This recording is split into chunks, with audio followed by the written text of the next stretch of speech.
அனைவருக்கும் வணக்கம்.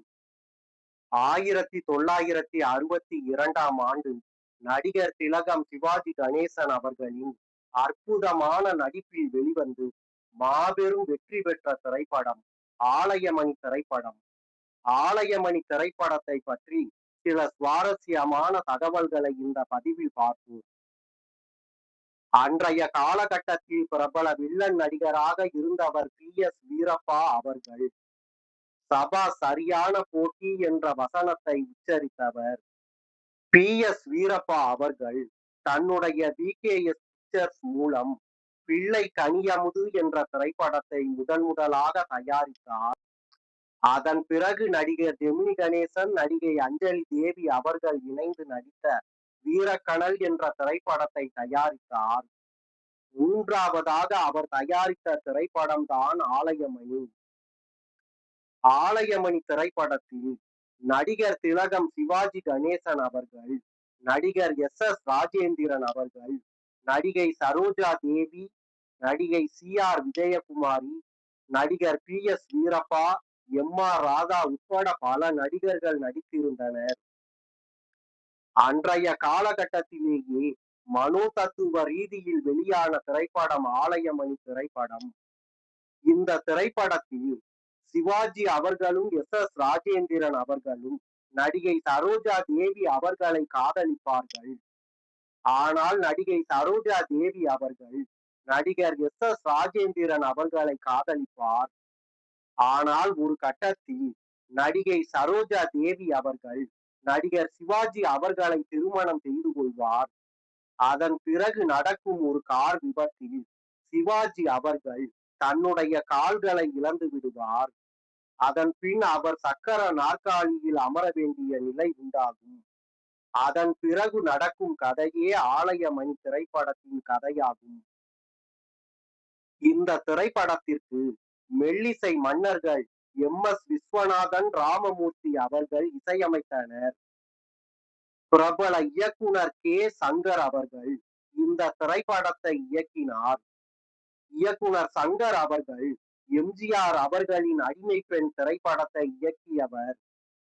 ஜி. பாலசுப்பிரமணியம் அவர்களின் மூல கதைக்கு திரைக்கதை வசனம் எழுதியவர் ஜாவர் சீதாராமன் அவர்கள். மெல்லிசை மன்னர்கள் விஸ்வநாதன், ராமமூர்த்தி அவர்கள் இந்த திரைப்படத்திற்கு இசை அமைத்திருந்தார்கள். ஆலயமணி திரைப்படத்தின் பாடல்களை கவியரசு கண்ணதாசன் அவர்கள் எழுதியிருந்தார். ஆலயமணி திரைப்படத்தின் அனைத்து பாடல்களுமே மிகுந்த வரவேற்பை பெற்றன. பாடல்களுக்காகவே ஆலயமணி திரைப்படத்தை திரும்ப திரும்ப பார்த்தவர்கள் ஏராளம். இயக்குனர் கே. சங்கர் அவர்கள் சிவாஜி அவர்களின் நடிப்பில் 7 படங்களை இயக்கி இருக்கிறார். மேலும் அவர் எம்.ஜி.ஆர். அவர்களின் நடிப்பில் 8 படங்களை இயக்கியுள்ளார். ஆலயமணி திரைப்படத்தை ஆரம்பித்த பின் இயக்குனர் சங்கர் அவர்களை அழைத்த எம்.ஜி.ஆர். அவர்கள் தான் நடிக்கப் போகும் பணத்தோட்டம் திரைப்படத்தை சங்கர் அவர்களை இயக்க சொன்னார். அதற்கு சங்கர் அவர்கள், நான் ஆலயமணி திரைப்படத்தை ஆரம்பித்து விட்டேனே என்று சொன்னார். ஆனால் இந்த திரைப்படத்தையும் நீங்கள்தான் இயக்க வேண்டும் என்று எம்.ஜி.ஆர். அவர்கள் அவருக்கு அன்பு கட்டளையிட்டார். அதை மறுக்க முடியாத சங்கர் அவர்களும் சரி என்று சொல்லிவிட்டார். அதன் பின் சிவாஜி அவர்களின் ஆலயமணி திரைப்படத்தை காலை முதல் மதியம் வரை இயக்கிய சங்கர் அவர்கள் அதன் பிறகு எம்.ஜி.ஆர். அவர்களின் பணத்தோட்டம் திரைப்படத்தை இயக்குவார். இந்த 2 திரைப்படத்திலும் சரோஜா தேவி அவர்கள்தான் நாயகி என்பதால் இயக்குனர் சங்கர் அவர்களுக்கு அந்த 2 திரைப்படங்களையும் இயக்குவது கொஞ்சம் வசதியாக இருந்தது. ஆலயமணி திரைப்படத்தின் படப்பிடிப்பு வாகினி ஸ்டுடியோவில் நடந்தது. பணத்தோட்டம் திரைப்படத்தின் படப்பிடிப்பு சத்யா ஸ்டுடியோவில் நடந்தது. ஆலயமணி திரைப்படத்தின் கிளைமாக்ஸில் சிவாஜி அவர்களும் சரோஜா தேவி அவர்களும் இறந்து விடுவது போல முதலில் படத்தை எடுக்க நினைத்தார்களாம். ஆனால் ரசிகர்கள் அதை ஏற்க மாட்டார்கள் என்பதால் பிறகு அதை மாற்றியதாக சொல்வார்கள். ஆலயமணி திரைப்படத்தின் படப்பிடிப்பு முடிந்து படம் ரிலீஸ் ஆன முதல் நாளில் இயக்குனர் சங்கர் அவர்களுக்கு ஒரு போன் வந்தது. அந்த போனில் பேசிய குரல், உங்கள் படம் வெற்றி பெற்று விட்டது, வாழ்த்துக்கள் என்றது. அந்த குரல் மக்கள் திலகம் எம்.ஜி.ஆர். அவர்களின் குரலாகும்.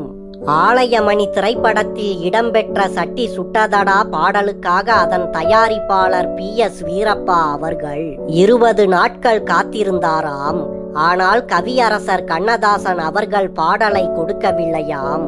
பல முறை அழைத்தும் பாடலை கொடுக்காததால் கவியரசர் கண்ணதாசன் அவர்களின் அலுவலகத்துக்கே நேராக சென்ற PS வீரப்பா அவர்கள் சும்மா சட்டி சுட்டுருச்சி கை விட்டுருச்சின்னு ஒரு பாடலை எழுதி கொடுக்கிறதை விட்டுட்டு இவ்வளவு நாளா இழுத்தடிக்கிறீங்களே என்று ஆவேசமாக கண்ணதாசன் அவர்களிடம் கேட்டுள்ளார்.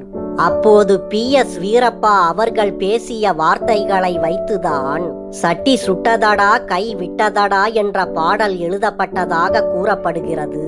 ஆலயமணி திரைப்படம் தெலுங்கில் குடி கண்டலு என்ற பெயரில் NTR அவர்களின் நடிப்பிலும் இந்தியில் ஆத்மி என்ற பெயரில் திலீப் குமார் அவர்களின் நடிப்பிலும் ரீமேக் ஆனது. இந்தியில் இந்த திரைப்படத்தை இயக்குனர் பீம்சிங் அவர்கள் இயக்கியிருந்தார். தமிழில் பிளாக் அண்ட் ஒயிட் படமாக உருவான ஆலயமணி திரைப்படத்தை இந்தியில் வண்ண படமாக எடுத்தார் PS வீரப்பா அவர்கள். ஆனால் இந்தியில் அந்த படம் பெரிய வெற்றியை பெறவில்லை.